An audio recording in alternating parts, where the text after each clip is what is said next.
बिस्मिल्लाहिर्रहमानिर्रहीम। अस्सलाम वालेकुम, गुड मॉर्निंग मुल्तान। कैसे हैं आप लोग? उम्मीद करती हूँ बिल्कुल ठीक ठाक होंगे और दुआ करते हैं आज का दिन आपका बहुत ही अच्छा गुजरे, हंसते हुए मुस्कुराते हुए खैर व आफियत के साथ गुजरे। नाज़रीन, आप देख रहे हैं रोही एट 10 और मैं हूँ आपकी होस्ट आसमा नूरी। एक नई सुबह में आपको खुशामदीद कहते हैं। कैसा जा रहा है आपका दिन? यकीनन अच्छा ही जा रहा होगा। और इसके साथ ही आज आप सोच रहे होंगे कि आज कौन से मेहमान जो हैं वो हमारे साथ होंगे, क्या टॉपिक होगा।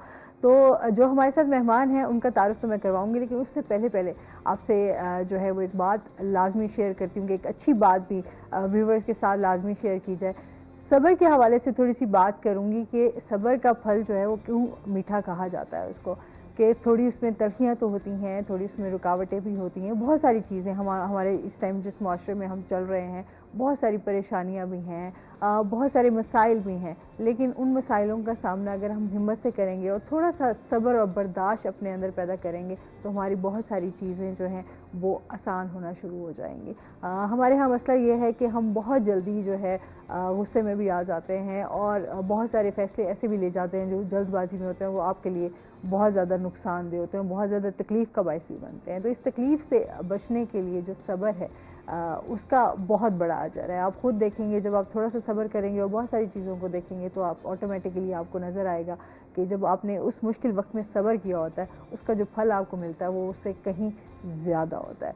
तो इसी के साथ मोहब्बतें बांटते रहें, मुस्कुराहटें बिखेरते रहें और अपनी ज़िंदगी को एंजॉय करते रहें। अपने प्रोग्राम के सिलसिले को आगे बढ़ाएंगे। आज हमारे साथ जो गेस्ट मौजूद हैं, मैं कहती हूँ आज वो हमारे बड़े स्पेशल गेस्ट हैं जिनका तारुफ करवाने जा रही हूँ। डिप्टी सेक्रेटरी हैं services and general administration department south Punjab secretariat, Nayyar Mustafa हमारे साथ मौजूद है। अस्सलाम वालेकुम। वालेकुम अस्सलाम। कैसे हैं आप? ठीक ठाक हैं? वेलकम करते हैं अपने शो में। Thank you very much. अच्छा, साथ साथ ये जिस तरह अपने प्रोफेशन के साथ हैं इसके राइटर भी हैं, बहुत अच्छे लिखारी हैं, तो इनसे जानेंगे इन्होंने कितनी बुक्स लिखी, इनका सफ़र कैसा रहा। हम इनके साथ ये भी कहेंगे कि अपने जॉब के साथ साथ इतनी सारी चीज़ें कर रहे होते हैं, मल्टी टैलेंटेड हैं, तो इनसे जानेंगे। और इसके साथ ही जो हमारी दूसरी गेस्ट हैं वो हैं जो हमारी रोही की रिपोर्टर अलिशबा से। अस्सलाम वालेकुम। वालेकुम सलाम। कैसे हैं आप? ठीक ठाक हैं? तबीयत से है ठीक है? चलो माशाल्लाह, वेलकम करते हैं। और इसके साथ ही अलिशबा के साथ हम शेयर करेंगे जो हमारी मुल्तान की टॉप स्टोरीज हैं जो इनकी बीट से रिलेटेड भी होती हैं, उनके बारे में जानेंगे कि आजकल वहाँ पर क्या हो रहा है, कौन सा महकमा क्या काम कर रहा है। और सर क्या हालचाल है? सबसे पहले तो आपके बारे में हम जानना चाहेंगे, कैसा सफ़र रहा? राइटर भी हैं, डायरेक्टर भी हैं और फिर साथ ये प्रोफेशन भी। Thank you very much. सबसे पहले तो आपका बहुत शुक्रिया कि आपने मुझे इस प्रेस्टिजियस जगह पर मदऊ किया और गुफ्तगू का मौका दिया। गालबन मैं दूसरी बार यहाँ पर हाजिर हो रहा हूँ। आज से कोई एक डिकेड पहले भी मुझे यहाँ आने का मौका मिला था। और आपका सवाल ये है कि ये सफ़र कैसा रहा, कि जिसके अंदर वेरियस चीज़ें हैं और वेरियस वेंचर है। व्हेन आई वाज यंग तो मैंने अपने से सवाल किए, बहुत सारे सवाल, कि ज़िंदगी के मानी क्या हो सकते हैं। तो नॉर्मल मफहूम तो हमारे पास यही होते हैं ना कि ये दौलत हो सकती है, ये शोहरत हो सकती है, ये इज़्ज़त हो सकती है। हाँ। अच्छा, मुझे जो इसका जवाब मिला वो ये था कि ज़िंदगी का मफहूम वैरायटी में है और मैं उसी वैरायटी के लिए ही परसू कर रहा हूँ।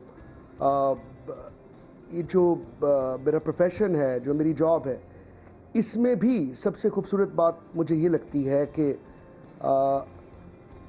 आप जब एक ऑफिस में होते हैं तो आप उस ऑफिस के नाम्स, रूल्स, रेगुलेशंस के मुताबिक प्रैक्टिस कर रहे होते हैं। लेकिन जब आपका ट्रांसफ़र होता है तो एक उससे बिल्कुल यकसर मुख्तलिफ जगह हो सकती है जहाँ पर आप सिफर से सफ़र दोबारा शुरू करते हैं और एक नए अंदाज में चीज़ों को सीखते हैं। तो अगर प्रोफेशन की बात की जाए तो अब तक मैं section officer, special judicial magistrate और डिप्टी सेक्रेटरी के तौर पर जॉब कर चुका हूँ।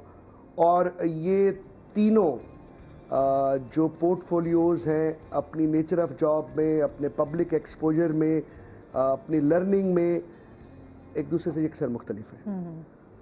तो राइटिंग, थिएटर या जो एक एडमिनिस्ट्रेटिव साइड है, ये जो लिटरेरी रिपोर्टिंग जो मैं अपनी ज़ात के मुख्तलिफ पहलू देखता हूँ, وہ بھی در حقیقت اسی ورائٹی کو ہی پرسو کرنے کی خواہش ہے.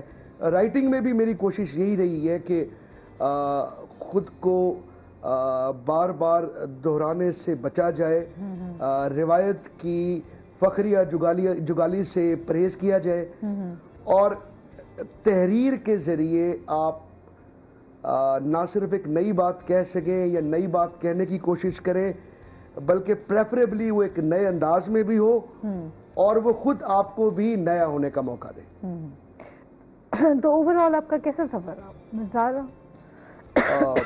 میں تو سمجھتا ہوں کہ نتھنگ مور انٹرسٹنگ دین دس.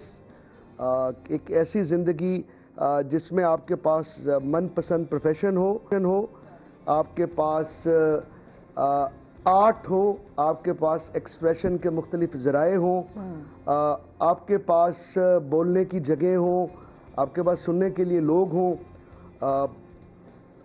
تو میں نہیں سمجھتا کہ اس سے زیادہ دلچسپ, اس سے زیادہ مزیدار کچھ اور ہو سکتا ہے. صحیح. اچھا, آپ ایکٹنگ بھی کرتے رہے ہیں, اسٹیج اور تھیٹر بھی آپ نے تھیٹر کرتے رہے ہیں, تو اس میں حوالے سے ہمیں بتائیے گا وہ کیسا ایکسپیرینس تھا تھیٹر پہ کام کرنا؟ دیکھیے, شروع تو یہ ہوا تھا فلم بنانے کی خواہش سے. میں جب کالج میں تھا تو میری خواہش تھی کہ میں فلم اسٹڈیز میں اپنا کریئر پرسو کروں, اور and I wanted to be a director and writer. اور یہی خواہش مجھے گھما پھرا کے میڈیکل کالج سے آخر کار میس کمیونیکیشن تک لے آئی. اور میس کمیونیکیشن میں بھی جب ویڈیو پروڈکشن کا ایک سبجیکٹ آیا تو مجھے لگا کہ وہ ایک دیرینہ خواہش کی تکمیل کا وقت آ گیا.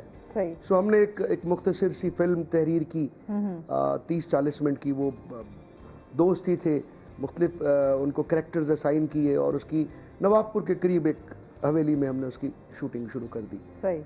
اس شوٹنگ کے پروسیس میں مجھے یہ معلوم ہوا کہ فلم بنانا ایک بہت ہی زیادہ آرگنائزڈ ایکٹیویٹی ہے, اور یہ جتنی زیادہ محنت اور جتنا زیادہ جنون مانگتی ہے وہ میں اس کو شاید نہ دے پاؤں, یا میں اس کو دینے کا ایلیجیبل نہیں ہوں, یا یہ شاید اتنا انٹرسٹنگ بھی نہیں رہا.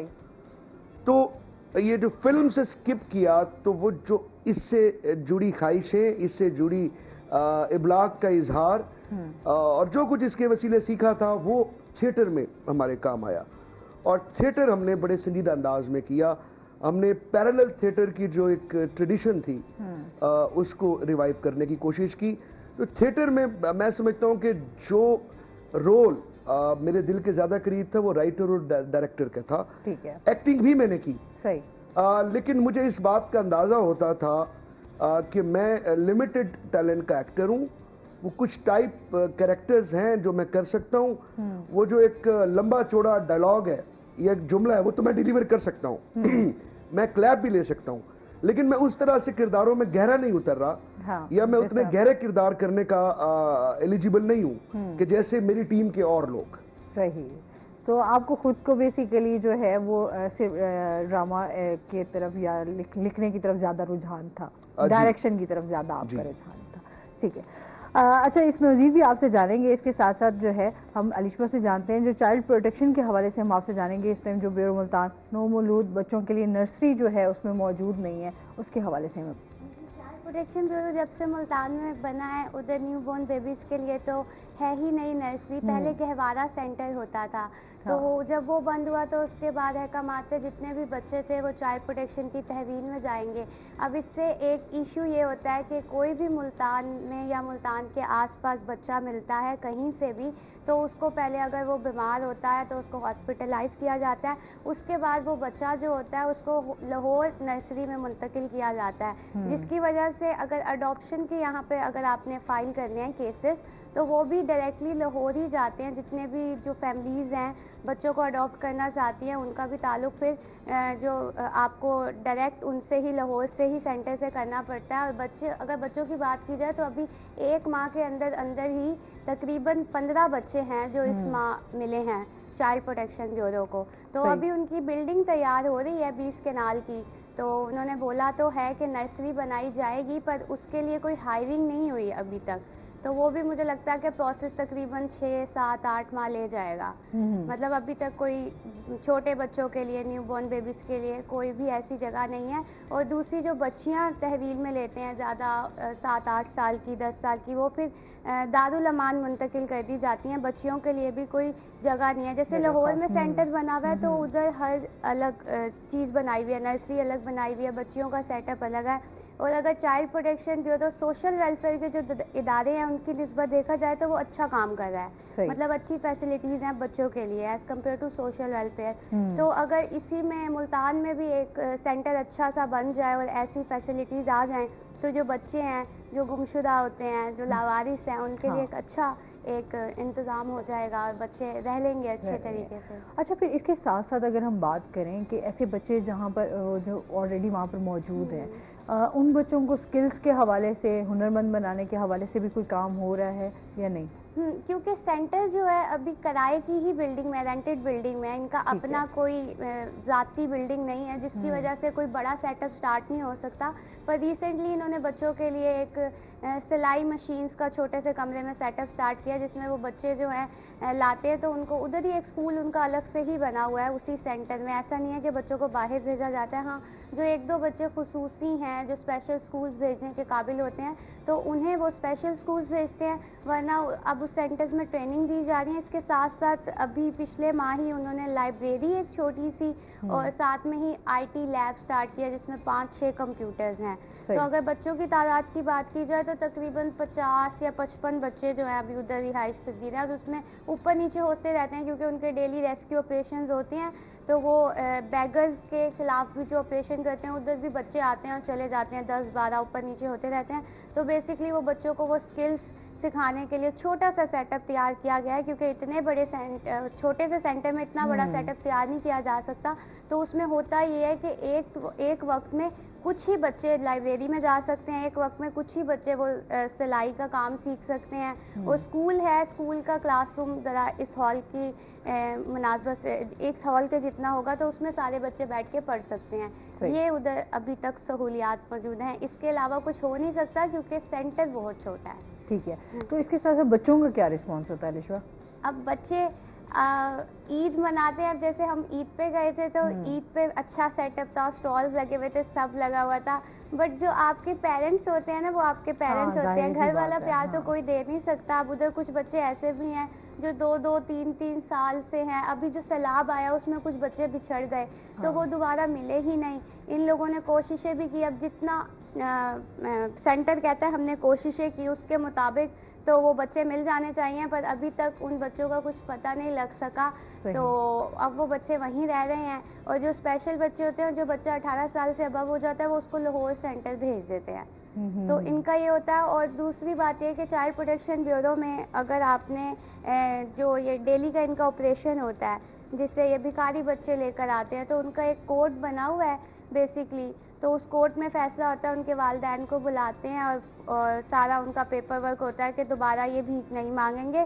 اگر 2 سے 3 دفعہ دوبارہ بچہ وہی بچہ ریسکیو ہوتا ہے تو پھر اسے سینٹر جو ہے اپنے سینٹر میں رکھ لیتا ہے, مطلب وہ ادھر ہی رہے گا. صحیح ہے. اچھا, ایجوکیشن ڈپارٹمنٹ کے حوالے سے بھی آپ سے جانیں گے سر. اس ٹائم ہم دیکھتے ہیں جنوبی پنجاب جو ہے ڈیولپمنٹ کے حوالے سے اگر ہم بات کریں تو یہاں پر محرومیاں تو خیر ایسی ہیں, بہت ساری ہیں جن کا ہم یہاں پر ذکر کریں. آپ کیا سمجھتے ہیں سیکریٹریٹ بننے کے بعد جو ہے وہ کچھ اس کا ازالہ ہو رہا ہے یا نہیں ہو رہا؟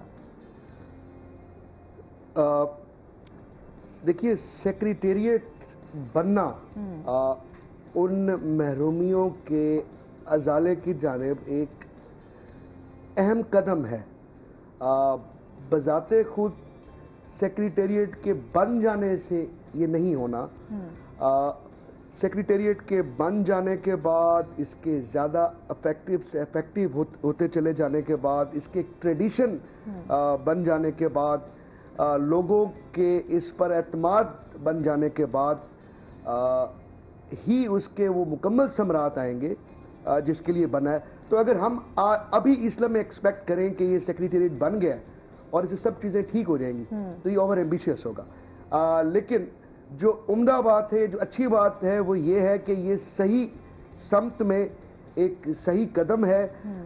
یہ گڈ گورننس کی طرف, ڈیولوشن کی طرف, زیادہ स्टेक होल्डर्स को इंगेज करने की तरफ एक कह लीजिए एक पहला कदम है, और पहला कदम कई वालों से बड़ा जानदार है।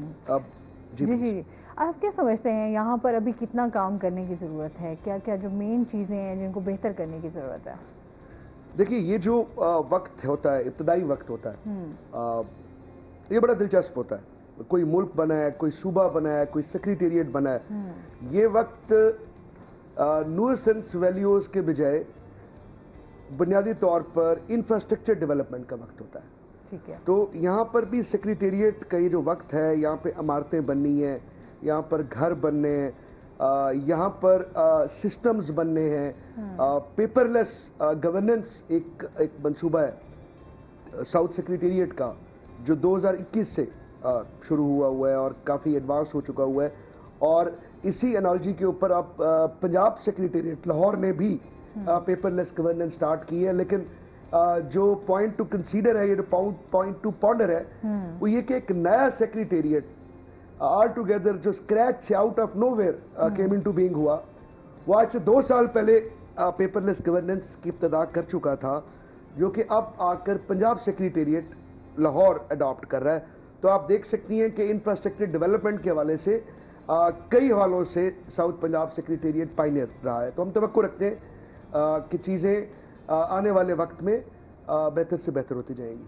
अच्छा, आप समझते हैं अभी भी यहाँ पर कहा जाता है कि उस तरह के इख्तियारात नहीं हैं, अभी भी आपको लाहौर जाना पड़ता है, वहीं से ही आपकी चीज़ें जो हैं फाइनल होती हैं, ऐसा है? अभी इख्तियारात उस तरीके से नहीं मिले? देखिए, मैं फिर वही अर्ज करूँगा कि इस वक्त इख्तियारात से ज़्यादा अहम बात यह है कि हम उन इख्तियारात की मुंतकिली के लिए खुद को ज़्यादा से ज़्यादा एलिजिबल बना लें। हम वो इंफ्रास्ट्रक्चर डेवलप कर लें जो किसी सेक्रेटेरिएट को या मुस्तकबिल करीब में किसी सूबे को चलाने के लिए अहम होता है। लाइक आज सारी पावर्स यहां पर मुंतकिल हो जाएं और हमने उसके लिए तैयारी ना की हो, हमारे पास वो इंफ्रास्ट्रक्चर ही ना हो, तो जो अच्छी चीज साउथ पंजाब सेक्रेटेरिएट कर रहा है पिछले 2 से 3 साल से, ये मुसलसल इंफ्रास्ट्रक्चर डेवलप कर रहा है। और पावर्स इतनी जरूर हैं कि 30 to 50% ऑडियंस को अब लाहौर नहीं जाना पड़ता, उनके इश्यूज यहीं पे डील हो रहे हैं। तो स्टार्ट से 0 से शुरू करना और 40-50 तक आ जाना, तो मैं समझता हूं कि ये एक बड़ी अच्छी प्रोग्रेस है 2 से 3 सालों में। सही। अच्छा, इसके साथ साथ आपसे ये भी जानूंगी, जो ई फाइलिंग प्रोग्राम है उसके तहत जो है कितने डिपार्टमेंट्स इसमें शामिल हो चुके हैं, और फील्ड में जो है वो ई फाइलिंग को मुकम्मल होने में कितना वक्त जो है वो दरकार है, उस हवाले से भी हमें बताइए। जैसे मैंने पहले अर्ज किया, ये ई filing system basically government of Punjab, initially south secretariat Punjab का PITB Punjab information technology board के साथ एक ज्वाइंट वेंचर है। तो इसके तहत जो सेक्रेटेरिएट के हमारे 16-17 डिपार्टमेंट हैं मुल्तान के और भावलपुर के, वो सब अपनी इंटरनल फंक्शनिंग भी करते हैं, वो आपस में भी कनेक्टेड हैं, और होपफुली कुछ दिन में वो लाहौर सेक्रेटेरिएट के साथ भी कनेक्ट होने लगे। फील्ड फॉर्मेशन में इंडिविजुअल वेंचर्स हैं, क्योंकि हमारा पहला टारगेट ये है कि इसको सेक्रेटेरिएट लेवल पर पूरी तरह से इसको इम्प्लीमेंट कर दिया जाए, ताकि फिर ग्रेजुअली हम फील्ड फॉर्मेशन तक भी इसको ले आए। फील्ड फॉर्मेशन कुछ चीज़ों के लिए ऑलरेडी फाइलिंग कर रहा है, ठीक है, लेकिन फील्ड फॉर्मेशन में सिर्फ अभी कुछ ऑफिसेज हैं, जैसे कि फाइनेंस के 5 डिस्ट्रिक्ट्स हैं हमारे, जो कि सारा का सारा ही फाइलिंग पे काम कर रहे हैं। रेवेन्यू के बहुत सारे सब्जेक्ट्स हैं जो ग्रेजुअली फाइलिंग पर कन्वर्ट हो रहे हैं, लेकिन इनिशियली पहले हम इसको सेक्रेटेरिएट पे करेंगे, फील्ड उसके बाद हमारी अगली तरजीह। सही। अच्छा, और साथ साथ ये भी जानेंगे आपसे, आपने जो बुक्स लिखी उन बुक्स के बारे में भी हमें थोड़ा सा बताएंगे। तो आप प्रोफेशन के हवाले से तो आपसे बातचीत होती रहेगी। मेरी पहली किताब मैंने अपनी ज़माने तालिब इल्म में लिखी थी, और उसका उन्वान था नर्क में निर्तकी, तो जो कि बुनियादी तौर पर संस्कृत से, तो ये दोज़ख में रक्स, तो ये काइंड ऑफ ऑटोबायोग्राफी थी, खुद नविश थी, जो मेरे ज़ाती तजर्बात थे अफसानों की शक्ल में, खाकों की शक्ल में, और जो निश्चर मेडिकल कॉलेज में मैंने वक्त गुजारा था उसकी सारी खूबसूरतियों और बदसूरतियों के साथ 2006 में ये पब्लिश हुई थी। اس کے بعد 2009 اور 2010 میں پھر میری اگلی 2 کتابیں آئیں. کولاج ایک انٹرسٹنگ تجربہ تھا. میں کولاج کیا تھا اس کی جی ملتان کی ہی ایک معروف ادبی اور ثقافتی تنظیم ہے ملتان آرٹس فورم. اچھا ٹھیک ہے, اس کے بارے میں آپ سے جانیں گے ناظرین. ابھی ہم نے جانا ہے بریک پہ, ہمارے ساتھ رہیے گا.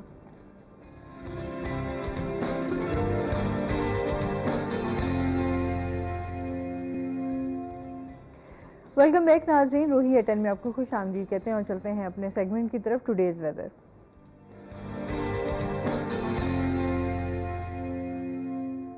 علی ریاض ہمارے ساتھ موجود ہیں. علی سے جانتے ہیں آج دن بھر موسم کیسا رہے گا, کیا صورتحال ہے؟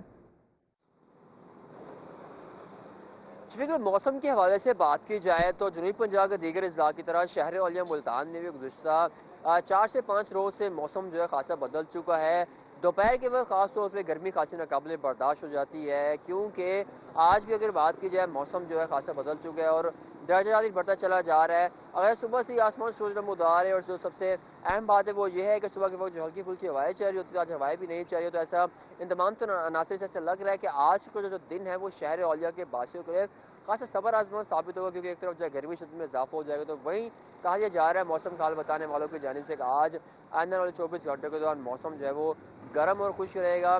تاہم ایک اور اہم بات ہے وہ یہ ہے کہ بتایا جا رہا ہے کہ آئندہ آنے والے 1 سے 2 روز کے مابین جو بارش برسنے کا کوئی امکان نہیں ہے. تاہم جو ہلکی پھلکی گرد آلود ہوائیں وہ چلتی رہے, کیونکہ مئی کے مہینے میں عموماً جو گرد آلود ہوائیں وہ چلتی ہے, تیز آندھی طوفان جو ہے وہ رہتا ہے. تاہم اس ہفتے تیز آندھی اور طوفان کی تو کوئی امکان نہیں ہے. تاہم جو ہلکی پھلکی گرد آلود ہوائیں وہ چلتی رہے گی, لیکن وہ بھی دن ڈھلنے کے بعد چلے گی, جس سے موسم جو قدرے بہتر ہو جائے گا. لیکن آج کا جو بات کی جائے تو آج بارش بھی نہیں برسے گی, جبکہ زیادہ درجہ حرارت جو ہے وہ بھی خاصا بڑھ جائے گا, اور آج جو میکسیمم ٹیمپریچر ہے وہ 35 سے لے کر 37 ڈگری سینٹی گریڈ کے مابین جو رہنے کے امکان ہے. جب کچھ صبح کم سے کم درجہ جو ریکارڈ کیا گیا تھا وہ 21 ڈگری سینٹی گریڈ آ گیا تھا. نمی کا تناسب تھا وہ 43 سے ریکارڈ کیا تھا. ملتان اور جنوبی پنجاب کے حوالے سے بات کی جائے تو جنوبی پنجاب میں بھی ملتان کے سمیت جو آنے والے روز خاصے صبر آزما ہوں گے. ایک طرف گرمی شدت میں اضافہ ہو جائے تو وہیں بارش نہیں برسے گی. تاہم یہ کہا جا رہا ہے کہ ہو سکتا ہے مئی کے آخری ہفتے میں جو ہلکی پھلکی بوندا باندی وہ شہر اولیاء میں برسے گی.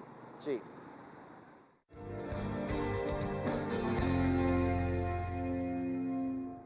بہت شکریہ علی ریاض آپ کا. اچھا جی, ہم بات کر رہے تھے آپ کی بکس کے حوالے سے. جی میڈم, سن 2006 سے 2008 کے درمیان ملتان کی ایک بڑی معروف ثقافتی اور ادبی تنظیم ہے ملتان آرٹس فورم, جو 1995 سے اب تک آپریٹ کر رہی ہے. تو مجھے اس کا جنرل سیکرٹری بننے کا اتفاق ہوا, اور وہاں پر جب میں نے 2-4 لٹریری رپورٹس پڑھی تو مجھے لگا یہ بڑی اسٹیریوٹیپیکل ہے. تو پھر میں نے اپنے استاد, اپنے مینٹر جناب خالد سعید سے کنسلٹ کیا, اور وہ ایک ذرا نئے انداز سے رپورٹنگ کی, جس میں فکشن اور رپورٹنگ دونوں ہم نے فیوز کی. اور وہ جو ایک ٹریڈیشنل کانسیپٹ ہے نا کہ رپورٹنگ شوڈ بی آبجیکٹو, تو ہمارا ٹیک یہ تھا کہ جو لٹریری رپورٹنگ ہے یہ مور لٹریچر ہے, اور لیس رپورٹنگ ہے تو it should be subjective, more subjective. تو اس ٹیک کے ساتھ وہ جو رپورٹس تھیں پھر وہ کولاج کے نام سے شائع ہوئی. اور کولاج اصل میں تو آرٹ کی ایک ایسی صنف ہے جس میں بہت ساری بظاہر بے ترتیب چیزیں اس طرح سے ساتھ پڑی ہوئی یا رکھی ہوتی ہیں کہ وہ ایک نئی ترتیب, ایک نیا معنی ہمیں دیتی ہیں. اس کے بعد پھر ایک افسانوی مجموعہ میرا 2010 میں پبلش ہوا, ٹوٹے پھوٹے لوگوں کی فیکٹری. اچھا, یہ کیا تھا؟ یہ بھی بڑا انٹرسٹنگ ہے. These were the short stories, 19 short stories تھیں. لیکن جب یہ پبلش ہوا 2-4 دن خوش رہنے کے بعد مجھے آئیڈیا ہوا کہ یہ کتاب اپنا پوٹینشل فلفل نہیں کر پائی. ان افسانوں کو ذرا اور پکنا چاہیے تھا. یہ وہ بچے ہیں جو وقت سے پہلے دنیا میں آ گئے ہیں. کائنڈ آف ایک ایسی فیلنگ سے میں گزرا. اگلے 10 سال میں ان افسانوں کے ساتھ رہا. وہ 19 سے 30 ہو گئے.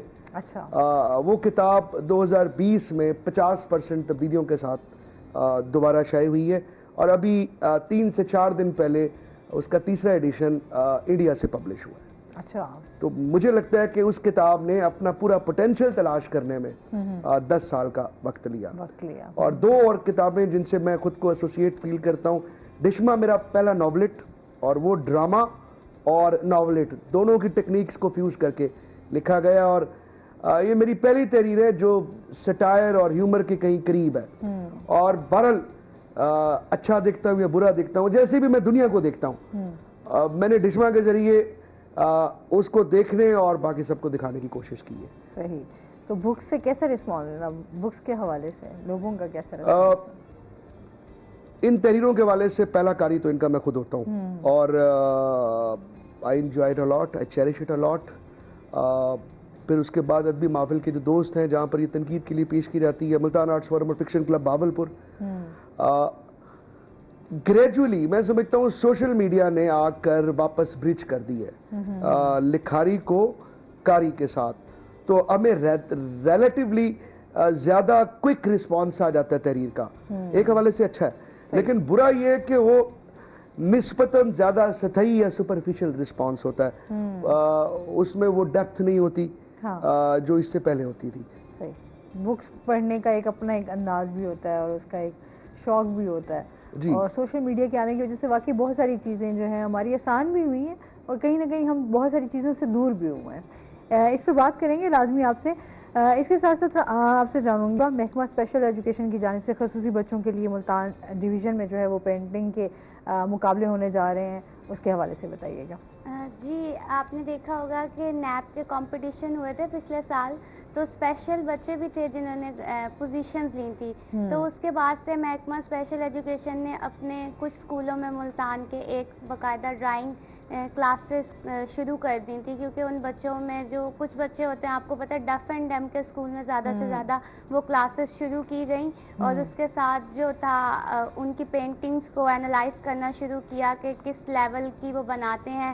تو ابھی پچھلے دوران ہی ہماری ٹیم گئی ہوئی تھی, ہم نے ان پہ رپورٹ بھی بنائی ہے, اور آپ کو ان کی پینٹنگ دیکھ کے بالکل نہیں لگے گا کہ ان بچوں میں کوئی بھی کمی ہے. وہ اتنی خوبصورت انداز میں بنا رہے تھے, ان کی جو ساری چیزیں تھی. تو اسی حوالے سے محکمے نے فیصلہ کیا تھا کہ ایک ڈویژن لیول پہ ہم کمپٹیشن کروائیں گے, جس میں جنوبی پنجاب کے جتنے بھی بچے ہوں گے, اسپیشل بچے جو پینٹنگز کرتے ہیں, جو بھی ایکسٹرا ان کی ایکٹیویٹیز ہیں, ان کو لایا جائے گا اور ان کا ایک الگ سے ہی کمپٹیشن کروایا جائے گا. جیسے مختلف کمپٹیشن میں تو یہ پارٹیسپیٹ کرتے ہیں, ان کو انکریج کرنے کے لیے الگ سے ان کا کمپٹیشن ہوگا. تو ابھی اس کی ڈیٹ اناؤنس نہیں ہوئی, بہرحال آنے والے 1-2 مہینوں میں ہی یہ کمپٹیشن ہوگا. صحیح. اور اس کے ساتھ ساتھ ہم نابینا بچوں کے لیے, جو بلائنڈ بچے ہوتے ہیں, ان کے لیے بھی بات کریں گے کہ ان کو کیا کیا سہولیات اس ٹائم جو ہے دی جا رہی ہیں, اور کون سی ایسی سہولیات ہیں جو ان کو مہیا نہیں ہیں. اچھا, آپ کو پتا ہوگا ابھی بورڈ کے ایگزامز ہو رہے ہیں, 9th 10th first year second year کے ایگزامز چل رہے ہیں ابھی. میرے خیال سے 9th کے ایگزامز, اب 10th کے ایگزامز ہو رہے ہیں اس طرح سے. تو اس حوالے سے جو لاہور بورڈ ہے وہ بیسکلی آپشن دیتا ہے نابینا بچوں کو کہ آپ نے رائٹر لینا ہے یا بریل پہ لکھنا ہے. اب بریل پہ وہ خود لکھنا جانتے ہوتے ہیں, جن اسکولز میں ان کو بریل یوز کرنا سکھایا جاتا ہے. بریل بیسکلی ایک کوڈنگ سسٹم ہوتا ہے جس سے نابینا بچہ جو ہوتا ہے, جو بلائنڈ ہوتا ہے, وہ لکھ سکتا ہے خود ہی اپنے ان کوڈز میں. تو اب جو ملتان بورڈ ہے, تعلیمی بورڈ, وہ یہ آپشن مہیا نہیں کر رہا بچوں کو, یعنی ان کو رائٹر لے کے جانا پڑتا ہے. تعلیمی بورڈ نے اس دفعہ جو قوت سماعت اور گویائی سے محروم بچے ہیں, ان کا جو بورڈ کے لیے جو امتحانات کے کمرے تھے وہ مختص کر دیے کہ وہ اسپیشل اسکولز میں ہی ہوں گے اور ان کے ہی ٹیچر ان کو ہینڈل کریں گے.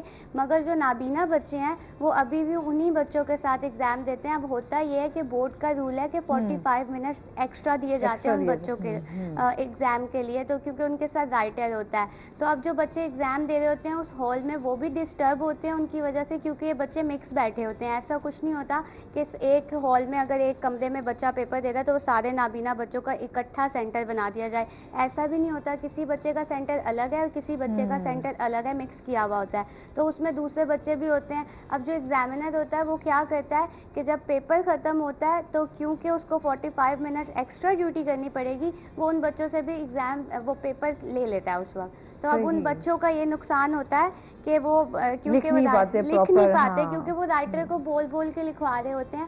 تو ان کا ایک سب سے بڑا ایشو یہ ہے, کیونکہ ابھی بھی کچھ جو پرائیویٹ سینٹرز ہیں, جو بلائنڈ سینٹرز ہیں, کیونکہ ہمارے جو گورنمنٹ کے ادارے ہیں ادھر تو بریل بکس ہی موجود نہیں ہیں پچھلے 5 یا 6 سال سے, کیونکہ ایک بریل بک جو ہوتی ہے اس کی جو مدت ہوتی ہے وہ 2 سال میں ایکسپائر ہو جاتی ہے. جو وہ بھرے ہوئے دانے ہوتے ہیں وہ کوڈ کے تحت جو لکھے جاتے ہیں, بچہ اس کو یوں ہاتھ لگا کے محسوس کر کے پڑھتا ہے بیسکلی. بیسکلی, تو وہ اس کی مدت ختم ہو جاتی ہے, وہ آپ بار بار وہ بکس پڑھتے ہیں. تو ابھی ہمارے جو سرکاری اسکولز ہیں ان میں یہ موجود نہیں ہے, تو ان بچوں کو تو رائٹر ہی چاہیے. پر جو کچھ پرائیویٹ ادارے ہیں وہ بڑی تعداد میں بچے ہیں جو ایگزام دے رہے ہیں, اور انہیں بڑی مشکل کا سامنا ہے کہ ان کے پاس بریل والا آپشن نہیں ہے. اور اگر پچھلے سال کی بات کی جائے تو پچھلے سال بھی ہم نے دیکھا تھا کہ بورڈ میں اتنے اچھے نمبر سے پاس ہوئے تھے, بڑے ٹیلنٹڈ ہوتے ہیں یہ بچے, 900 مارکس تھے کسی کے. اور اسی طرح سیکنڈ ایئر کے جب ریزلٹ آیا تھا, بلکہ ہمارے شو میں بھی آئے تھے وہ بچے, تو بڑے اچھے مارکس لے لیتے ہیں. تو کہیں نہ کہیں اگر وہ خود لکھ سکیں تو کچھ زیادہ بہترین طور پہ وہ چیزوں کو لکھ سکیں گے اور اپنے امتحانات دے سکیں گے. تو ان بچوں کا بھی شکوہ ہے اور ان کے اسکولز والوں کا بھی شکوہ ہے, کیونکہ سرکاری ادارے میں اس وقت بریل بک موجود نہیں ہے. تو محکمہ اسپیشل ایجوکیشن اس کا ایکشن ہی نہیں لیتا, کہ جیسے ابھی انہوں نے قوت سماعت اور گویائی سے جو محروم بچے تھے انہیں پیپر دینے میں یہ مشکل ہوتی تھی کہ وہ اپنی بات ٹیچر کو سمجھا نہیں پاتے تھے. اگر اسپیشل ٹیچر ہوگا تو وہ سمجھ سکے گا, انہیں بتا سکے گا کوشچن پیپر کے بارے میں. تو اس لیے ان کا سینٹر بالکل الگ کر دیا گیا اور ٹیچر بھی الگ کر دیے گئے, انہی کے اسکول میں سینٹر بنا دیے گئے. مگر ان بچوں کی کیونکہ سرکاری محکمہ خود ہی بریل بک پرووائڈ نہیں کرتا, تو اس لیے وہ بات وہاں تک پہنچ ہی نہیں رہی ہے اور بچے مشکل کا شکار ہیں. تو اس پہ ہم مزید بھی بات کریں گے ناظرین کہ ان کی مشکلوں کو کیسے آسان کیا جا سکتا ہے. ابھی ہم نے جانا بریک پہ, ہمارے ساتھ رہیے گا.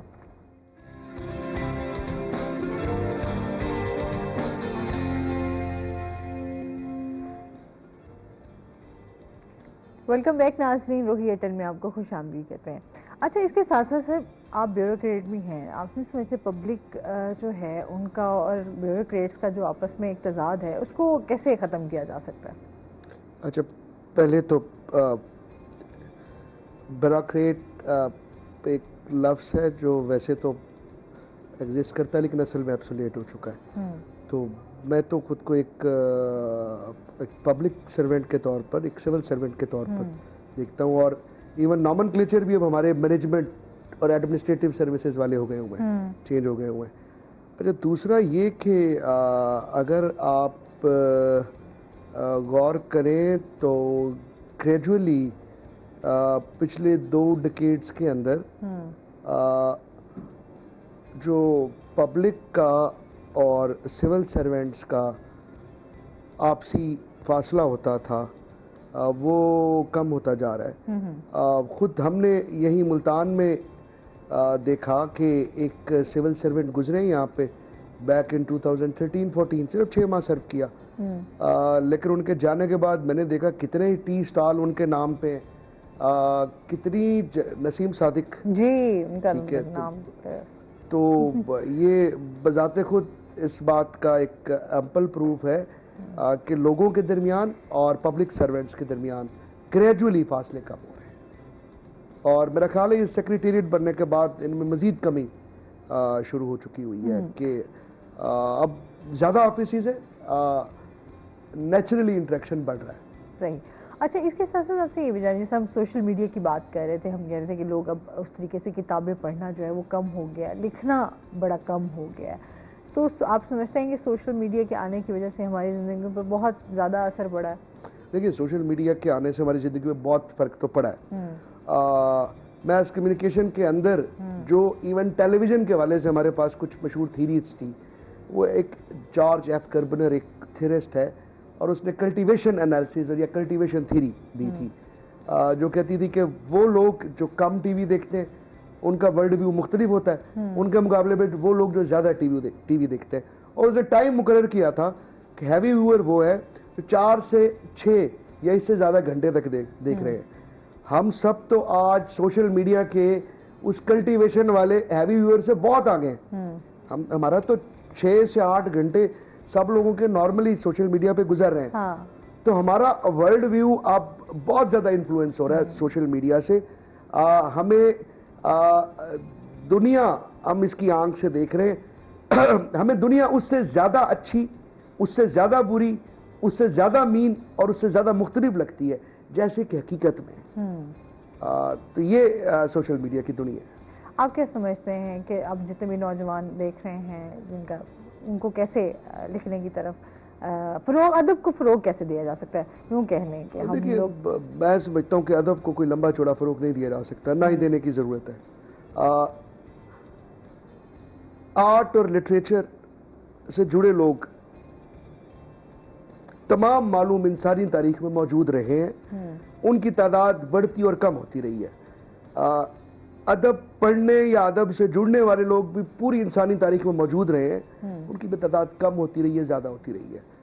तो बस इशू ये है कि जिस समाज के अंदर इल्म बढ़ेगा, जिसको फ़लसफ़े से शगफ होगा, जिसको समाजियात से शगफ होगा, जिसको तारीख से शगफ होगा, अपनी तारीख से शगफ होगा, जो कल्चर से शगफ होगा, वहाँ पे नेचुरली लिटरेचर प्रॉस्पर करेगा। और जहाँ पे आपको इन चीज़ों से आप दूर हो जाएंगे, तब भी लिटरेचर मौजूद रहेगा किसी न किसी शक्ल में, लेकिन उसका स्कोप लिमिटेड हो जाएगा। और ये एक साइक्लिक प्रोसेस है, चीज़ें ऊपर और नीचे होती रहती हैं। सही। अच्छा, इसके साथ अलिशा आपसे ये भी जानेंगे कि महकमा एजुकेशन की जानिब से जो है ई ट्रांसफ़र का अमल भी आज से शुरू कर दिया जाएगा, इस हवाले से भी बताइएगा। आज से ऑनलाइन जो ट्रांसफर्स होती हैं वो स्टार्ट हो जाएंगी एजुकेशन डिपार्टमेंट की जानिब से। कल ही बाकायदा नोटिफिकेशन जारी हुआ है इस हवाले से। जितने भी टीचर्स हैं ट्रांसफ़र के लिए अप्लाई करना चाहते हैं और प्रमोशन के लिए अप्लाई करना चाहते हैं, वो बजरिया ऑनलाइन अप्लाई कर सकते हैं। तो एजुकेशन डिपार्टमेंट की जानिब से मतलब ऑनलाइन आप इस सहूलत से फ़ायदा उठा सकते हैं। तो ये कल ही इसका नोटिफिकेशन जारी हुआ है। तकरीबन 27 मई तक ये जारी रहेगा। उसके बाद मतलब मेरिट के मुताबिक ट्रांसफ़र, पोस्टिंग, प्रमोशन का जो सिलसिला है वो शुरू हो जाएगा। सही। और इसके साथ साथ जो है एजुकेशन की जानिब से 2015 में जो भर्ती होने वाले एजुकेटर्स को बीएड के मामले में भी रिलैक्सेशन दे दी गई है, उसके हवाले से भी बताइएगा। आपको पता होगा एक इन्होंने कंडीशन जारी की थी, जितने भी एजुकेटर्स हैं वो बीएड करेंगे, तो उनका टाइम था दिसंबर तक का। तो अभी 2 दिन पहले ही एजुकेशन डिपार्टमेंट की जानिब से एक नोटिफिकेशन जारी हुआ था, जिसमें बाकायदा कहा गया था, क्योंकि काफ़ी सारी कंप्लेंट्स थी, कुछ टीचर्स जो थे वो बीएड नहीं कर पाए थे अपना मुकम्मल, दिसंबर तक नहीं हो पा रहा था, या किसी ने एडमिशन नहीं लिया होगा, दाखिला नहीं भेजा होगा, तो इन्होंने कंपल्सरी करार दिया था कि जो भी एजुकेटर्स हैं स्कूलों में इस वक्त पढ़ा रहे हैं वो बीएड लाजमी करेंगे। मतलब उसके लिए, वरना उनको फाइन्स होगा या उनके खिलाफ एक्शन लिया जाएगा। तो इस मामले में अब उन्होंने कहा जो दिसंबर तक एजुकेटर्स नहीं कर पा रहे, वो ये है कि वो अपना दाखिला अगर भेजा हुआ है उसकी स्लिप लेके, क्योंकि दिसंबर में चीफ एग्जीक्यूटिव अफसरान जो है उनके ऑफिसेज में ये जमा होने से सारे जो पेपर्स थे, तो वो अब अपने पेपर्स जमा करवा सकते हैं कि हाँ आया हमने दाखिला भेज दिया, वो स्लिप्स जमा करवा सकते हैं। और जिनका कंप्लीट है वो करवा के उनकी जितनी भी प्रमोशंस रुकी हुई थी एजुकेटर्स की 2015 वाले जो है उनकी बात कर रही हूँ, तो वो अभी आगे अपना प्रोसेस कर सकते हैं, मतलब आगे अपना बीएड कर सकते हैं, और जिन लोगों ने कर लिया वो अपनी फाइल्स आगे जमा करवा सकते हैं। सही। तो काफ़ी एजुकेशन की तरफ से जो है वो चीज़ें आसान भी हुई हैं। आसान भी है ये और मुश्किलात तो फिर बहुत ज़्यादा ही हैं। अच्छा सर, ये समझते हैं कि आर्टिस्ट बड़े सेंसिटिव होते हैं, तो आपका प्रोफेशन भी ऐसा है, तो आपका, क्योंकि आप लिखते भी हैं, तो इस हवाले से भी हमें बताइएगा, आप सेंसिटिव हैं या नहीं है, चीज़ों को उस नज़रिए से देखते हैं? मैं नहीं समझता कि मैं चीज़ों को बहुत ज़्यादा, जो एक मालूम तारीफ है सेंसिटिविटी की, जो एक सेट डेफिनेशन है, मैं नहीं देखता कि मैं बहुत सेंसिटिव हूँ। अलबत्ता हिसियात मरी नहीं है, जिंदा ज़रूर है। अच्छा, आपने, क्योंकि जो लिखने वाला होता है वो बहुत सारी चीज़ों को बड़े गौर से महसूस करके अपने इर्द गिर्द की बहुत सारी चीज़ों को महसूस करता है, फिर अपने लफ्ज़ों के ज़रिए उसको बयान करता है। तो आप क्या देखते हैं वैसे अपने इर्द गिर्द किस तरह की चीज़ों पे ज़्यादा आपका फोकस होता है? देखिए, ज़िंदगी में सबसे खूबसूरत चीज़ तो कुछ ज़िंदगी है, और ज़िंदगी अपने फ्लो में, ज़िंदगी अपने हुस्न के साथ, ज़िंदगी अपनी बदसूरती के साथ, जो ज़िंदगी का धारा है, जो ज़िंदगी का फ्लो है, बुनियादी तौर पर मुझे वो अट्रैक्ट करता है। तो मेरे किरदार, मैं समझता हूँ कि मेरे इर्द गिर्द की ज़िंदगी से ही तुलू होते हैं, अपनी खुशियों, अपने ख्वाबों और अपनी तकलीफ़ों के साथ।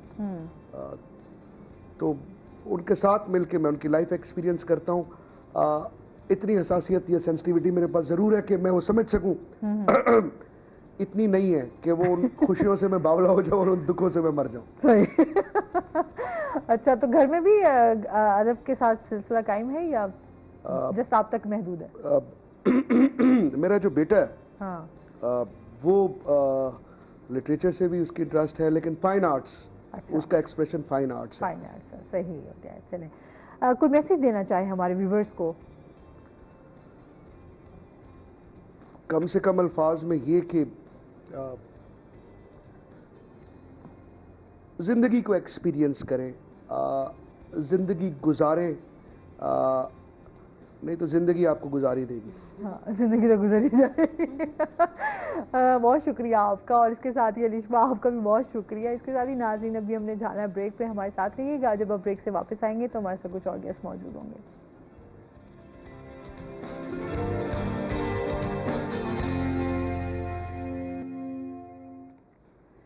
वेलकम बैक नाजरीन, और ब्रेक के बाद हमारे साथ गेस्ट मौजूद हैं, उनका तारुफ करवा देती हूँ। आज हमारे साथ मौजूद हैं जी मुमताज़ नूर टांगरा साहब, जो कि एडवोकेट हाई कोर्ट मुल्तान से हैं, और इसके साथ जो है एक्स प्रेसिडेंट भी रह चुके हैं डिस्ट्रिक्ट बार एसोसिएशन मुल्तान। अस्सलाम वालेकुम जी, कैसे हैं आप? ठीक ठाक हैं? वेलकम करते हैं अपने शो में आपको। और इसके साथ ही जो हमारे दूसरे गेस्ट हैं वो हैं जी हमारे जनूबी पंजाब की एक उभरती आवाज़ खालिद इमरान सयाल हमारे साथ मौजूद हैं। अस्सलाम वालेकुम, कैसे हैं आप? ठीक ठाक हैं? वेलकम करते हैं अपने शो में आपको।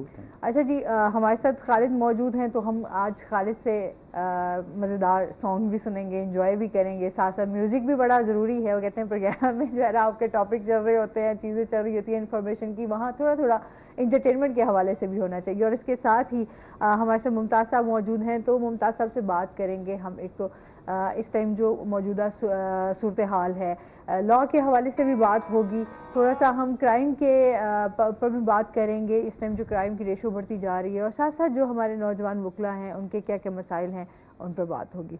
सर क्या हाल चाल हैं? ठीक ठाक हैं? शुक्र जी, मैं ठीक हूँ माशाल्लाह। सर आप माशाल्लाह एक्स प्रेसिडेंट भी रह चुके हैं, फिर अभी भी आप जो है इंतखाबात में हिस्सा ले रहे हैं, थोड़ा सा हमें उस हवाले से बताइए कि क्या रीज़न है? देखिए जी, district bar association Multan Pakistan की तीसरी बड़ी बार है। इसमें इस वक्त वकला की तादाद कम बेश 7,000 से ज़्यादा है, और जब तादाद ज़्यादा है तो उसके साथ मसाइल भी दिन ब दिन बढ़ते रहते हैं। आप खुद वहाँ से गुज़रते होंगे, महसूस करते होंगे कि हमारी कचहरी का इस वक्त सबसे बड़ा इशू जो है वो पार्किंग का है, जिससे हम खुद बहुत परेशान होते हैं। हमारे जो साइलिन हैं, जो केसेस लेके आते हैं, वो परेशान हैं, और अवाम उन्नास भी शदीद परेशान है। इसमें एक हमारा जो एक्सटेंशन चल रही थी ज़िला कचहरी मुल्तान की, उसमें एक चीफ जस्टिस पंजाब ने एक हमें पार्किंग प्लाजा का सैंक्शन किया था, जिस पे अभी काम शुरू हो रहा है। तो मेरी ख्वाहिश ये है कि वो काम जल्दी से जल्दी होना चाहिए, ताकि वकला साहबान को, साइलिन को और मुल्तान के शहरियों को उसका फ़ायदा पहुंचना चाहिए। काफ़ी वक्त लोगों का लग जाता है कचहरी चौक को क्रॉस करते हुए, और इसी तरीके से हम जब डिस्ट्रिक्ट बार मुल्तान से हाई कोर्ट बार मुल्तान आते हैं तो हम कभी अपनी गाड़ी पे हाई कोर्ट नहीं पहुंच सकते। मोस्टली हम मोटरसाइकिल या रिक्शा यूज़ करते हैं। उसकी रीज़न कि जब एक दफ़ा पार्किंग में गाड़ी खड़ी कर दी तो वो फिर उसको निकालना बहुत दुश्वार हो जाता है। अच्छा, फिर क्योंकि उसकी पार्किंग की वजह से आपको बाकी ट्रैफिक भी आपकी जो है वो भी बहुत ज़्यादा मसाइल का सामना रहता है। होती है। इवन कि यहाँ पे एम्बुलेंसेज वगैरह भी गुजरती हैं, तो बड़ा मुश्किल हो जाता है इस तरह ट्रैफिक के। जी, इसी तरह दूसरा मसला पानी का है, जो कि पूरे मुल्तान शहर का मसला है, लेकिन ज़िला कचहरी जो है उसमें कम बेश 20 से 25 हज़ार अफराद डेली तशरीफ़ लाते हैं। मुख्तलिफ जॉब्स में हैं, जुडिशरी में हैं, पब्लिक से जो लिटिगेंट हैं वो आते हैं, तो पानी का इंतज़ाम ना होने के बराबर है। हमारे पास एक ही वाटर प्योरीफिकेशन प्लांट है जो डिप्टी कमिश्नर साहब ने बनवाया हुआ है, उसके वक्त पर फिल्टर ही तब्दील नहीं होते। सही। तो मैं समझता हूँ कि हमें कम बेश 4 से 5 फिल्टर प्लांट्स की डिस्ट्रिक्ट बार में ज़रूरत है, क्योंकि पानी सेहत के लिए सबसे अहम है। अगर पानी आलूदा मिलेगा या उससे बीमारियां फैलेंगी तो मैं समझता हूँ ये बहुत बड़ा हमारे लिए अलमिया होगा। इसको तीसरी बात ये है कि चैम्बर्स का बहुत बड़ा इशू है। इस वक्त हमारे पास मैक्सिमम 2000 से 2200 चैम्बर है, जबकि 7000 से ज़्यादा की तादाद है। मैं समझता हूँ कि एक वकील की इज्जत और शान उसके इंडिपेंडेंट चैम्बर के साथ है। जब नौजवान वकला आते हैं कचहरी में तो अपने सीनियर को ज्वाइन करते हैं, उसके 6 माह 1 साल बाद ख्वाहिश होती है नौजवान की भी और सीनियर की भी कि वो अपने इंडिपेंडेंट चैम्बर पे जाए, तो आगे चैम्बर की सहूलत मुयसर नहीं है। इस वक्त डिस्ट्रिक्ट बार मुल्तान में एक चैम्बर पे कम से कम 8 से 10-12 लोग बैठते हैं, जिनको जुडिशल वर्क करने में बहुत ज़्यादा दुश्वारी आती है। मुझसे बेशतर लोगों ने भी कोशिश की, मैंने भी कोशिश की, अपने अदवार में नौजवान वकला को चैम्बर दिए, तो अब भी चैम्बर मेरी पहली तरजीह होगी कि इंतहाई कम और मुनासिब पैसों में नौजवान वकला को चैम्बर की अलाटमेंट की जाए ताकि वो इंडिपेंडेंट बैठकर अपने वकालत के फ़रज़ सर अंजाम दे सके। सही हो गया, ये आपकी समझते हैं कि आपके इंतखाबात में इसी तरह मैं ये चाहता हूँ कि बार और बेंच के ताल्लुकात खुशगवार रहने चाहिए। सही। क्योंकि ये बार और बेंच गाड़ी के 2 पहिए हैं, ये जब तक एक साथ नहीं चलेंगे तो वो गाड़ी का बैलेंस नहीं रहेगा, और जब बैलेंस नहीं रहेगा तो मैं नहीं समझता कि अवाम उन्नास को हमें इंसाफ फराम करने में कोई आसानी रहेगी। सही। जब हम लोग मेहनत से काम करेंगे, बार भी और बेंच भी, तो यकीनन उसका फल जो है वो अवाम उन्नास को मिलेगा।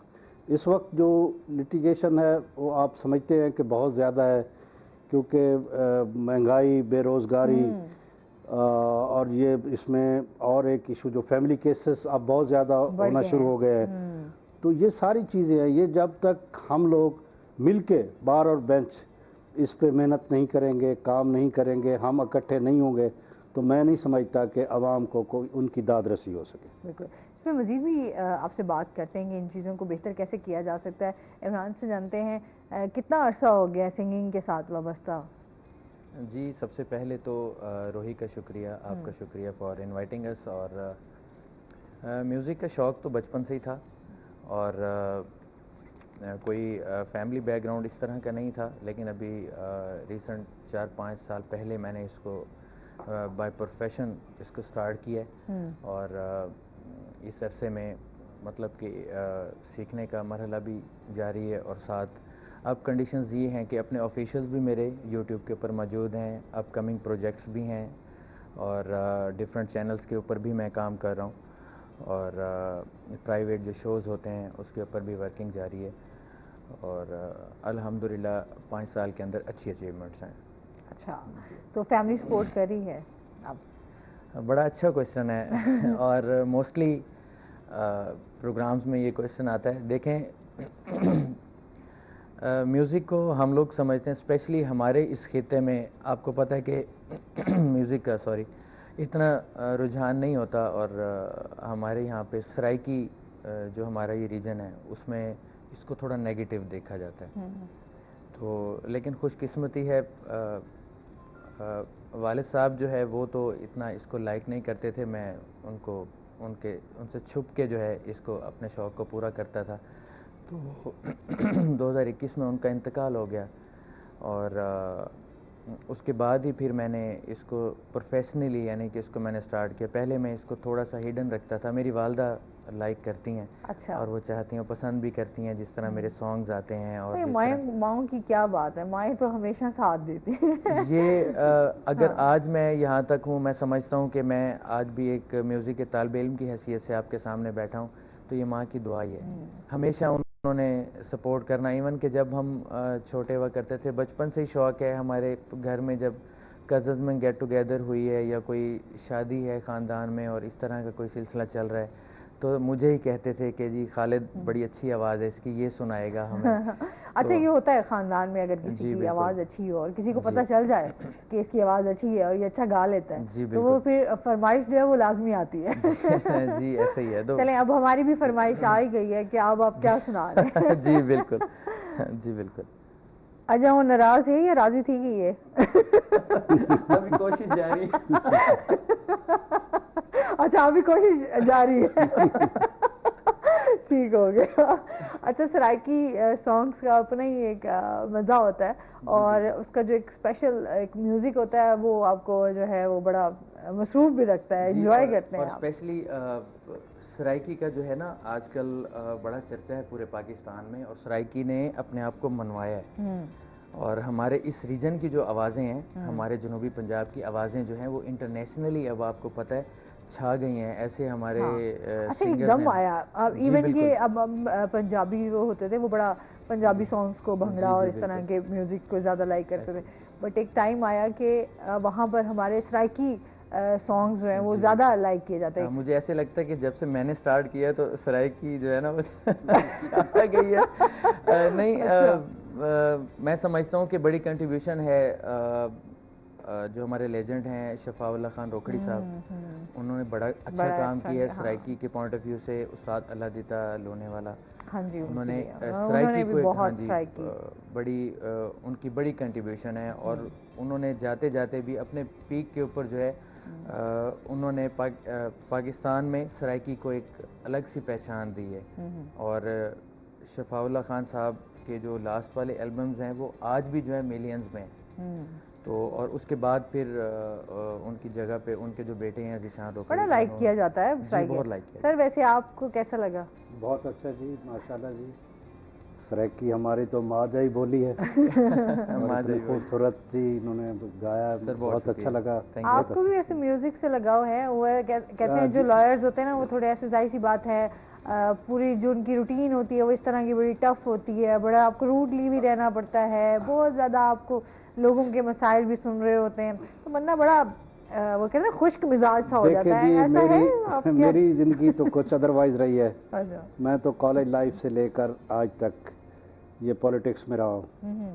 جب کالج میں تھا تو اس وقت اسٹوڈنٹ یونینز کے الیکشن ہوا کرتے تھے، یہ بعد میں ان پہ بین لگا. اس وقت میں کالج کی اسٹوڈنٹ یونین کا پریزیڈنٹ رہا، پھر باہر میں آیا تو یہاں پولیٹکس کی تو بہت کم، لیکن میوزک اچھا لگتا ہے، یہ روح کی غذا ہے. میں سمجھتا ہوں کوئی انسان عجیب ہوگا جو کہے مجھے میوزک اچھا نہیں لگتا. خود بھی کچھ گنگناتے ہیں؟ نہیں بہت. میں یہ نہ کہ کہیں فرمائش ہی نہ کر دے اس لیے پہلے کہہ دوں کہ میں نہیں. اچھا آپ کیا سمجھتے ہیں کہ اس ٹائم ہمارے جو کرنٹ سچویشن چل رہی ہے، کرائم کی ریشو دن بدن بڑھتی جا رہی ہے، آپ کیا سمجھتے ہیں اس کو کیسے روکا جا سکتا ہے اور یہ کیوں بڑھتی جا رہی ہے؟ دیکھیں جی، میں یہ سمجھتا ہوں کہ اس وقت کرائم جو ہے وہ بہت زیادہ ہو گیا ہے. اس کی سب سے بڑی وجہ جو ہے وہ بے روزگاری ہے کہ نوجوان پڑھے لکھے ہیں، ان کو جاب زیادہ تعداد بھی نوجوانوں کی جھوٹ ہے جی. ہمارے پاس تو کیسز آتے ہیں، اس میں دیکھتے ہیں کہ ایف آئی آر میں جتنے ملزمان ہوتے ہیں ان کے جو حلیے ہوتے ہیں، کوئی حلیہ ایسا نہیں ہوتا جس کی عمر جو ہے وہ 20 سے 27-28 سال کے اندر نہ ہو. بالکل ایسے ہی ہے، بالکل کبھی کسی ایف آئی آر میں نہیں آیا کہ عمر 50-60 سال تھی.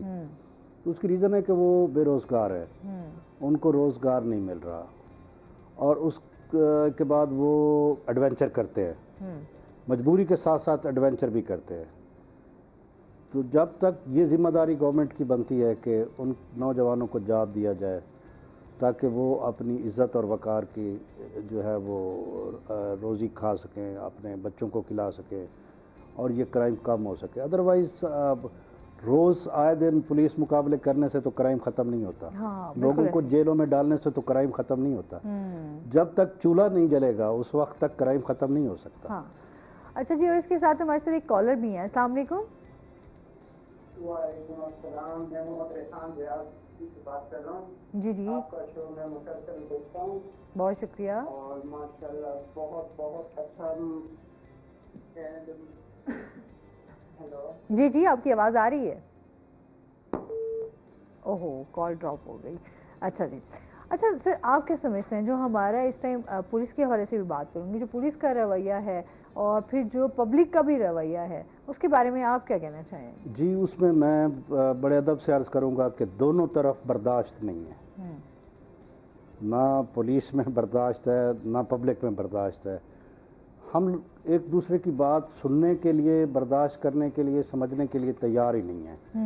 ہر بندہ جلد بازی میں، اور ہر بندہ کہتا ہے کہ میں جو کہہ رہا ہوں یہ درست ہے، حالانکہ حقیقت میں ایسا نہیں ہوتا.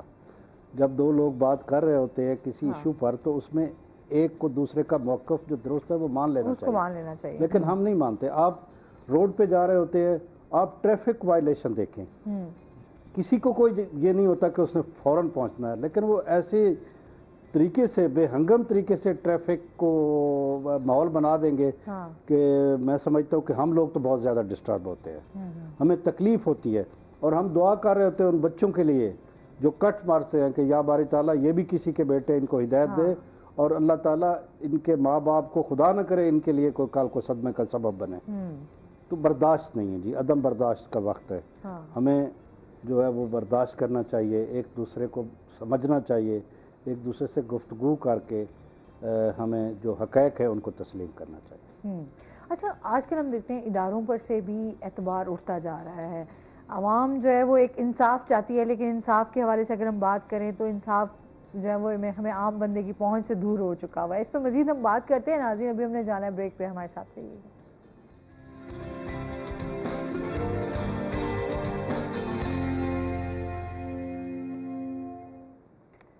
वेलकम बैक नाज़रीन, रोही एयरटेल में आपको खुश आमदीद कहते हैं और इसके साथ ही चलते हैं अपने सेगमेंट की तरफ, हेल्थ टिप।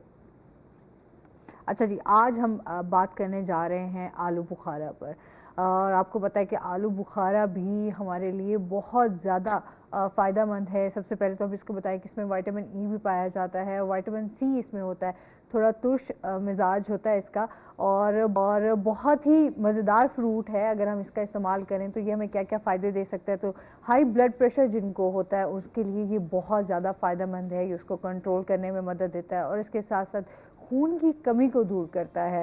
स्पेशली अगर हम बात करें कि जो गर्मियों में आपको सर दर्द होता है उसके लिए तो ये बहुत ज़्यादा फ़ायदेमंद है। उसको अगर आप इसमें इस्तेमाल करते हैं तो आपके जो गर्मी का सर दर्द है उसमें आपको फ़ौरन रिलीफ मिल सकता है, और इसके साथ साथ आपकी प्यास को जो है वो ख़त्म करता है, और इसके साथ नींद की जो कमी हमेशा हम रखते हैं, आजकल हमारे यहाँ बहुत ज़्यादा डिप्रेशन, एंजाइटी इस तरह बहुत ज़्यादा है। अगर हम आलू बुखारे का इस्तेमाल करें, उसको खाएं तो ये चीज़ आपकी जो है वो दूर हो सकती है उससे। और इसके साथ साथ गुर्दों की जिनको तकलीफ़ रहती है, जिनको यूरिन का भी मसला होता है, उनके लिए आलू बुखारा जो है वो बहुत ज़्यादा फ़ायदेमंद है। नज़ला ज़ुकाम के लिए भी आलू बुखारा जो है, खुश्क आलू बुखारा, वो बहुत ज़्यादा फ़ायदेमंद है। इसको आप ड्राई भी कर सकते हैं, उसका इस्तेमाल भी किया जा सकता है, और इसके साथ साथ जिस तरह क्योंकि ये सीजनल फ्रूट होते हैं तो ये आपको बहुत ज़्यादा फ़ायदा दे रहे होते हैं, और इसके साथ साथ आपकी खून की कमी को भी दूर कर रहा होता है। जदीद जो इसके ऊपर रिसर्च आई है उसके हवाले से अगर हम बात करें तो ये कैंसर से आपको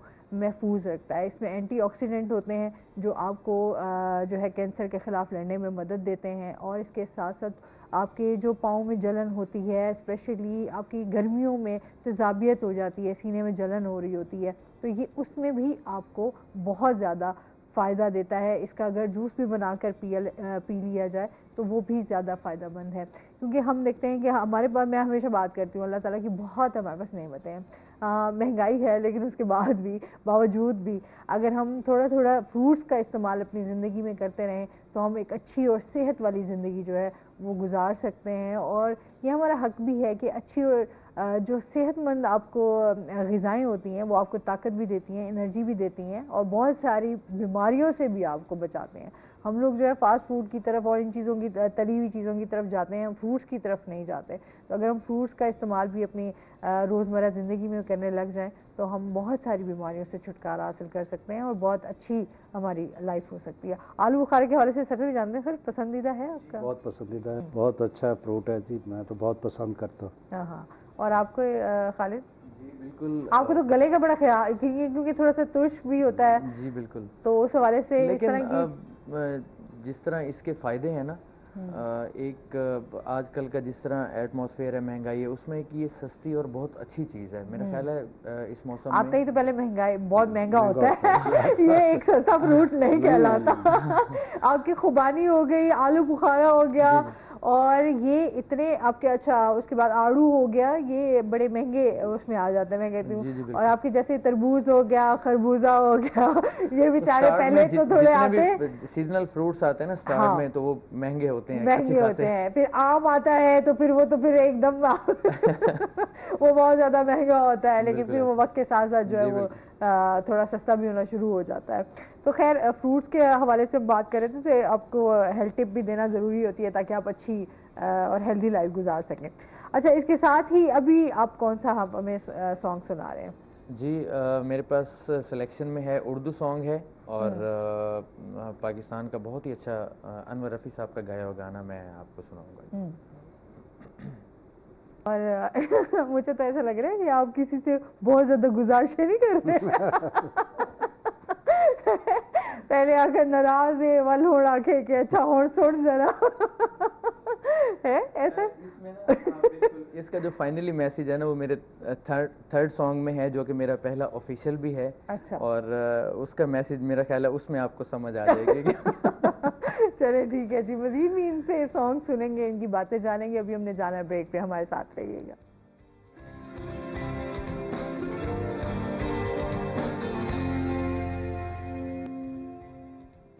ویلکم بیک ناظرین, روہی ایٹن میں آپ کو خوش آمدید کہتے ہیں. اور سانگز بھی انجوائے کر رہے ہیں, ساتھ ساتھ قانون کی بھی باتیں ہو رہی ہیں, انصاف کی بھی باتیں ہو رہی ہیں. میرا کوشچن دوبارہ رہ گیا کہ ہم لوگوں کا اداروں سے اعتبار اٹھتا جا رہا ہے.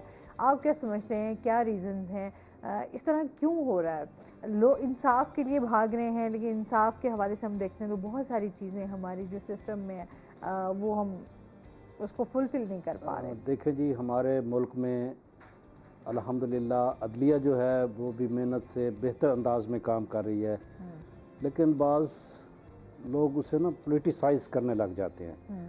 تو عدل اور سیاست کا کوئی تعلق بنتا نہیں ہے. ہاں جی. لیکن آج جو وقت گزر رہا ہے, ہم نے عدل اور سیاست دونوں کو آپس میں جوڑ دیا. تو اداروں کو انڈیپینڈنٹ ہو کے کام کرنا چاہیے. عدلیہ اپنا کام کرے, پارلیمنٹ اپنا کام کرے.